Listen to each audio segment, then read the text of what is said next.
जय हिंद दोस्तों। आज हम डिस्कस करने वाले हैं गढ़वाल के राजा ललित शाह के बारे में। दोस्तों, इससे पिछले टॉपिक की बात करें तो हमने डिस्कस किया था राजा ललित शाह के पिता प्रदीप शाह के बारे में, और साथ ही साथ हमने प्रदीप शाह एवं कल्याण चंद के बीच जो मित्रता स्थापित हुई थी उसके बारे में अध्ययन किया था। आज जानते हैं दोस्तों कि राजा ललित शाह का किस प्रकार संबंध था कुमाऊं के राजाओं से और क्या क्या कार्य इसने किए हैं गढ़वाल क्षेत्र में। तो चलिए दोस्तों, टॉपिक की ओर बढ़ते हैं और डिस्कस करते हैं गढ़वाल के राजा ललित शाह के बारे में। दोस्तों, इससे पिछले टॉपिक में एक छोटा सा पॉइंट छूट गया था। हमने लास्ट में पढ़ा था तामा चौड़ या तामा ढौंड का युद्ध। किसका? तामा चौड़ का युद्ध। इस युद्ध में दोस्तों राजा प्रदीप शाह की हार हो जाती है। किससे? शिवदेव जोशी से। शिवदेव जोशी जी से राजा प्रदीप शाह की इस युद्ध में हार हो जाती है और यहाँ पर उस समय कुमाऊं एवं गढ़वाल के राजाओं के बीच थोड़ा मित्रता छिन्न भिन्न हो जाती है। लेकिन जब ये राजा प्रदीप शाह इस तामा चौड़ या तामा ढौंड के युद्ध में हार जाता है तो ये भाग जाता है। लेकिन भागने के पश्चात शिवदेव जोशी या शिवदेव जोशी की सेना इस राजा प्रदीप शाह का पीछा नहीं करती है। तो जब पता चलता है प्रदीप शाह को कि इस शिवदेव जोशी या जो मंत्री था इसने मेरा पीछा नहीं किया है, तो ये प्रदीप शाह कहता है अब मैं अपने जेवर गहने वहने मुकुट वगैरह हैं सब कुछ निकाल दूंगा यानी नहीं पहनूंगा। तो ये शिवदेव जोशी कहता है कि क्यों यार, ये गलत काम क्यों कर रहे हो, क्यों नहीं पहनोगे तुम राजा हो यार, और ये काम एक राजा को शोभा नहीं देता है। तो राजा प्रदीप शाह क्या करता है? कहता है कि अब हम एक दूसरे की टोपी गहने जो मुकुट था उसको एक्सचेंज करते हैं। तो राजा प्रदीप शाह कल्याण चंद और शिवदेव जोशी के साथ अपने मुकुट को चेंज करता है, एक्सचेंज करता है।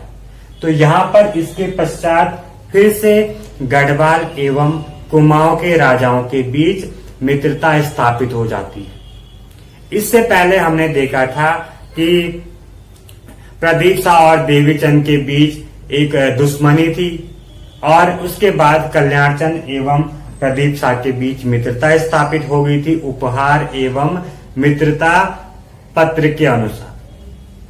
और अब दोस्तों फिर लड़ाई हुई और उसके पश्चात भी फिर मित्रता स्थापित हो गई है शिवदेव जोशी और प्रदीप शाह एवं कल्याण चंद के बीच। अब जानते हैं दोस्तों कि यहाँ पर एक बार फिर से कुमाऊं एवं गढ़वाल के राजाओं के बीच मित्रता स्थापित हो गई है। अब डिस्कस करते हैं दोस्तों आज के राजा ललित शाह के बारे में। दोस्तों, राजा प्रदीप शाह का शासनकाल 1717 से लेकर 1773 ईस्वी तक रहता है और अब इस राजा का शासनकाल हो गया खत्म।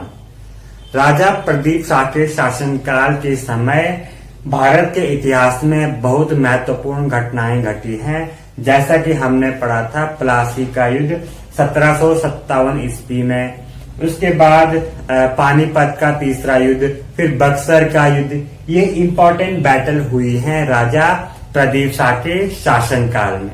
और आज जानते हैं दोस्तों अब प्रदीप शाह की मृत्यु के बाद उसके पुत्र ललित शाह का शासनकाल की क्या क्या कार्य इसने किए हैं गढ़वाल के क्षेत्र में। तो दोस्तों राजा ललित शाह का टाइम पीरियड है 1773 से लेकर 1780 ईस्वी तक, यानी 7 साल तक शासन करेगा गढ़वाल पर राजा ललित शाह। और इसके पिता थे प्रदीप शाह, जो कि हम ऑलरेडी पढ़ चुके हैं। दोस्तों राजा ललित शाह के टाइम पीरियड में ये सिख देहरादून क्षेत्र पर फिर से आक्रमण करते हैं। राजा प्रदीप शाह के टाइम पे तो इन्होंने आक्रमण किए थे, लेकिन राजा प्रदीप शाह हार गया था। उसके पश्चात राजा प्रदीप शाह ने यहाँ पर कब्जा कर देहरादून अपने अधिकार क्षेत्र में लिया था। लेकिन अब ललित शाह के टाइम पीरियड में 1775 ईस्वी में फिर से ये सिख दून पर आक्रमण करते हैं और लूटपाट मचाते हैं। जैसे ही अब ललित शाह को पता चलता है, ये 1775 ईस्वी में कुछ भी नहीं करता है, जबकि इसको पता होता है कि सिख दून पर आक्रमण कर रहे हैं, लेकिन ये राजा कुछ भी नहीं करता है। इसके बाद जब 1778 ईस्वी में ये सिख दोबारा देहरादून पर आक्रमण करता है, तो तब ये राजा ललित शाह अपनी सेना भेजता है इनसे आक्रमण करने के लिए। लेकिन जब तक इस राजा ललित शाह की सेना यानी गढ़वाली सेना देहरादून पहुंचती है सिखों से आक्रमण करने के लिए, तब तक ये सिख देहरादून के क्षेत्र में लूटपाट मचा चुके हैं और देहरादून को लूट चुके होते हैं ये सिख। अब दोस्तों बात करते हैं, राजा ललित शाह के 4 पुत्र हैं। राजा ललित शाह के 4 पुत्र रहते हैं। जय कीर्ति शाह या जय कीर्ति शाह भी कह सकते हैं, पराक्रम शाह, प्रद्युम्न शाह एवं प्रीतम शाह। 4 पुत्र हैं राजा ललित शाह के, और ये दोनों दोस्तों जय कीर्ति शाह और प्रद्युम्न शाह सौतेले भाई हैं, यानी सौतेली माता के पुत्र हैं, एक दो, और ये दूसरे सौतेले भाई, मतलब 1-2 जो भी जय कीर्ति शाह और प्रद्युम्न शाह हैं, ये एक दूसरे के सौतेले भाई हैं। अब दोस्तों राजा ललित शाह सोचता है कि यार मेरे बाद मेरे गढ़वाल पर कौन शासन करेगा। मेरे 4 पुत्र हैं, 4 पुत्रों को तो राजगद्दी पर बिठाया नहीं जा सकता है। ऑब्वियसली जब अगर ललित शाह की मृत्यु हो जाएगी तो राजा तो इनमें से एक बनेगा, या तो जय कीर्ति शाह या पराक्रम शाह या प्रद्युम्न शाह या प्रीतम शाह। तो ये राजा ललित शाह क्या करता है, एक प्लान बनाता है कि अब मुझे अन्य राजाओं से युद्ध करना पड़ेगा और वहां पर यानी दूसरी जगह अपने इन 3 पुत्रों को बिठाना पड़ेगा। एक पुत्र तो गढ़वाल में बैठेगा, जो सबसे बड़ा पुत्र है जय कीर्ति शाह, इसको तो गढ़वाल का राजा बनाएंगे। बाकी जो 3 पुत्र हैं उसको कहाँ का राजा बनाएंगे। तो ललित शाह अब क्या करता है, ये सबसे पहले आक्रमण करता है सिरमौर पर 1778 या 79, यानी 1778 या 1779।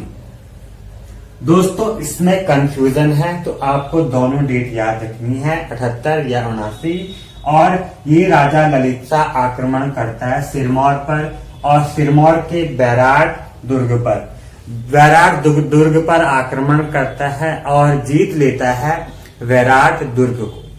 लेकिन दोस्तों इसने क्या किया, बैराट दुर्ग को तो आग लगा दी, पर उसके बावजूद भी ये चुप नहीं रहा। इसने क्या किया, इसने काशी दुर्ग पर आक्रमण किया और उस दुर्ग को जीतने के चक्कर में यहाँ पर इसको भारी नुकसान झेलना पड़ा।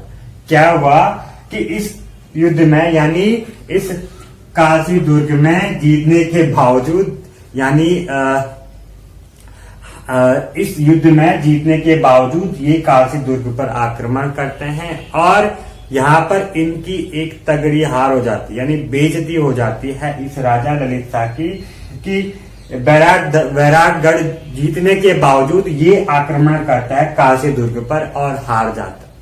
तो ये इसकी एक गलती थी कि इसको अगर बैराट दुर्ग पर आक्रमण कर लिया तो उसके बाद वापस आ जाना था या चुप रह जाना था, लेकिन इसने गलती कर दी काशी दुर्ग पर आक्रमण करने में, जिसमें इसकी हार होगी। अब इसको टेंशन होने लगती है ललित शाह को कि संकट आ गया उसके सामने, यार अब तो मैं युद्ध भी हार गया, अब क्या करूं। अब यहाँ पर 2 बहुत ही इंपॉर्टेंट मंत्रियों की आगमन यानी मंत्रियों का आगमन हो जाता है।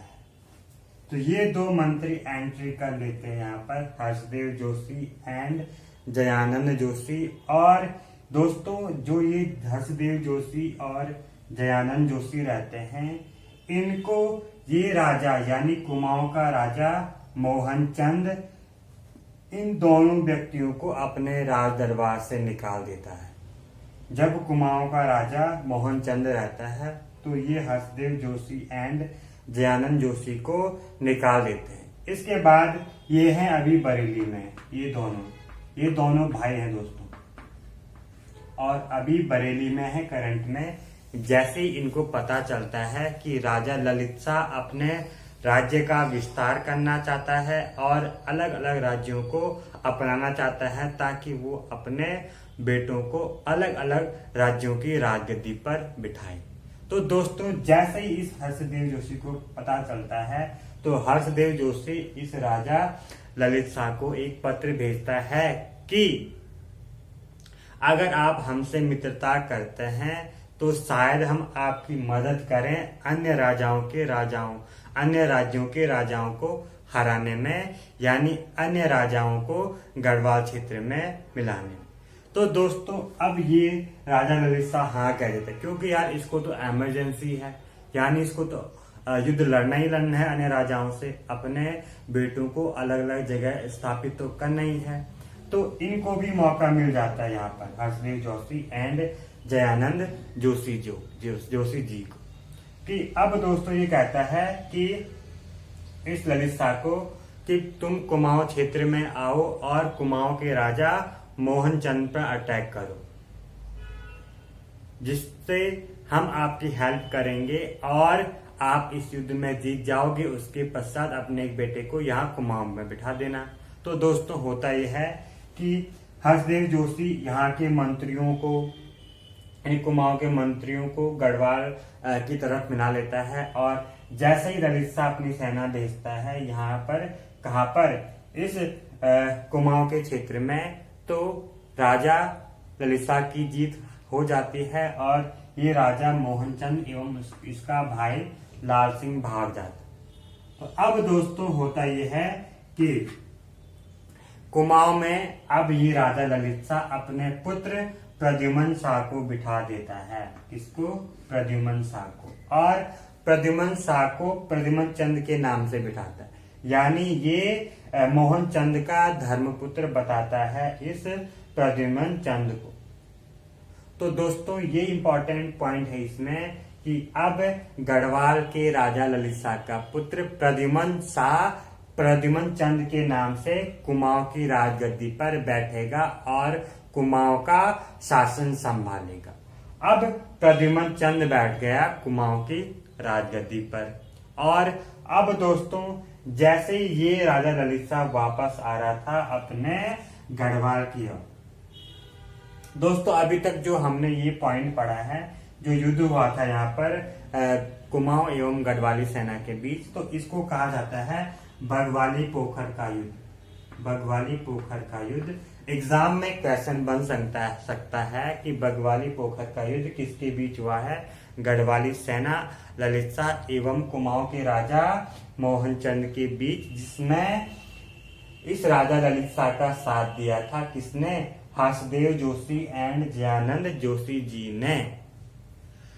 तो अब जैसे ये राजा ललित शाह वापस आ रहा था तो 1780 ईस्वी में राजा ललित शाह की मृत्यु हो जाती है बुखार, मलेरिया या घाम के कारण।